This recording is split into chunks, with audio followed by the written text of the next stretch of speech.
আসসালামু আলাইকুম, সবাইকে জানাই আন্তরিক অভিনন্দন, প্রীতি, ভালোবাসার শুভেচ্ছা। আজকে আমি যার সঙ্গে দেখতেছেন সে আমার কাকা, আমরা চাচা ভাতিজা। আসলে অনেক দিন পরে দেখা, দীর্ঘ 5 বছর পরে প্রবাসের মাটিতে দেখা হলো। দেখা হওয়ার পরে কথা হলো, কথা হওয়ার পরে কিন্তু আমার অনুভূতি আজকে অনেক ভালো লাগতেছে, অনেক আনন্দিত আমি।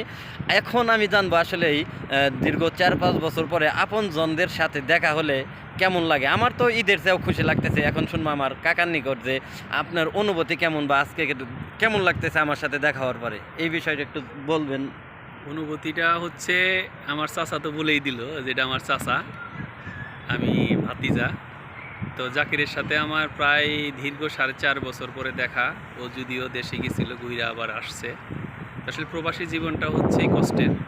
তো বিদেশে আসার পরে আপনজনের সাথে তখন দেখা হয়, সেটা মনে হয় এই আনন্দ, এই অনুভূতিটা আসলে কাউকে প্রকাশ করার মতো না, যেটা আসলে একমাত্র আল্লাহ তাআলাই ভালো জানে।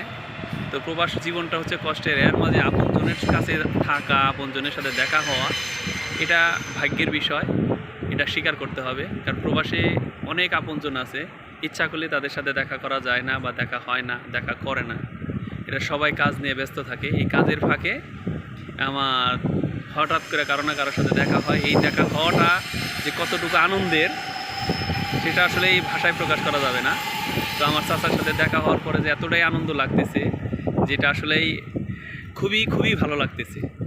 তো আমাদের জন্য দোয়া করবেন। আমরা জানি প্রবাসে আল্লাহ তাআলা যে কয়দিন রিজিক রাখে, সুস্থভাবে জীবনযাপন করার তৌফিক দান করে, এবং কি প্রবাসে যতদিন আসি সেটা সৎভাবে ইনকাম করার জন্য তৌফিক আল্লাহ তাআলা দান করে, এই দোয়াটা আপনাদের কাছে চাচ্ছি। এবং কি আমাদের মতো যারা প্রবাসে আছে সবার জন্য দোয়া করবেন, দেশবাসীর কাছে এটাই চাওয়া। তো অনুভূতিটা হচ্ছে যে আমার চাচা, একই ফ্যামিলির, একই বংশের। তো এই অনুভূতিটা আসলে আপনাদেরকে বোঝানো পারতেছি না, যে আমার চাচার সাথে হঠাৎ করে দেখা। তো মন চাইলো মাঝে মধ্যে এদিকে আসি। তো জাকির দাম্মাম ছিল, রিয়াদ আসছে, এটা শোনার পরে খুব ভালো লাগছে, একসময় দেখা হবে। তো এর আগে আসছিল, দেখা করতে পারি নাই, কিন্তু আজকে দেখা হয়ে গেছে। এটা আমার কাছে খুবই ভালো লাগতেছে, খুবই ভালো লাগতেছে। দোয়া করবেন আমাদের জন্য, যে আমরা জানি সুস্থভাবে জীবনযাপন করতে পারি, এবং কি কামাইতে বরকত দেয়, সেই দোয়াটা করবো। আসসালামু আলাইকুম। যাক, সবাই ভালো থাকবেন, সবাই সুস্থ থাকবেন। আমাদের ভিডিওতে লাইক, কমেন্ট, শেয়ার করে সঙ্গে থাকবেন। ভালোবাসা দিলে ভালোবাসা পাবেন। আমরা আপনাদের সাপোর্ট করব, আপনারা আমাদেরকে সাপোর্ট করবেন। সবার সুস্বাস্থ্য কামনা করতেছি। দেশ এবং দেশের বাহিরে যে যেখান থেকে আমাদের ভিডিওতে দেখতেছেন, সবার জন্য রইল অনেক অনেক শুভকামনা। তো আমাদের এখানে যেখানে রয়েছি, আসলে এখানকার দৃশ্য, এখান থেকেই কিন্তু মূলত যত লোক এই রিয়াদ থেকে হজে যায় উমরা করার জন্য, এখান থেকেই কিন্তু যায়। মানপাতার কর্নার সাইডে মানপোয়াতে আছি, এখানে থেকে কিন্তু যায়। মাঝে মাঝে জাকিরের সাথে সবাই দেখা করতে আসবেন। জাকির বর্তমান ভালো অবস্থানে আছে, ইলেকট্রিশিয়ান মিস্ত্রি, যেটা সৌদি আরবের সর্বোচ্চ ভিভিআইপি যেটাকে বলে, সর্বোচ্চ একটা দামি কাজ। তো যে কাজটা জানে, এটা আসলেই সর্বোচ্চ একটা ভালো কাজ।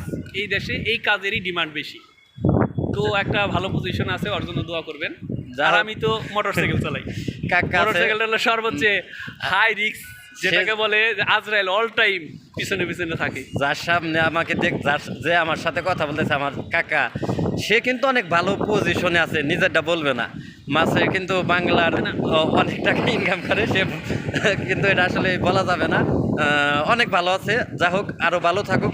যত উপবাসী আছেন সবাই ভালো থাকুন, সবাই সুস্থ থাকুন। সবার জন্য রইল শুভকামনা, অনেক অনেক শুভকামনা। আমাদের জন্য সবাই দোয়া করবেন। আমরা সকল প্রবাসী এবং কি দেশের সকল ভাই বোনদের জন্য দোয়া এবং দোয়া করি। সবাই ভালো থাকুন, সবাই সুস্থ থাকুন। আল্লাহ হাফেজ।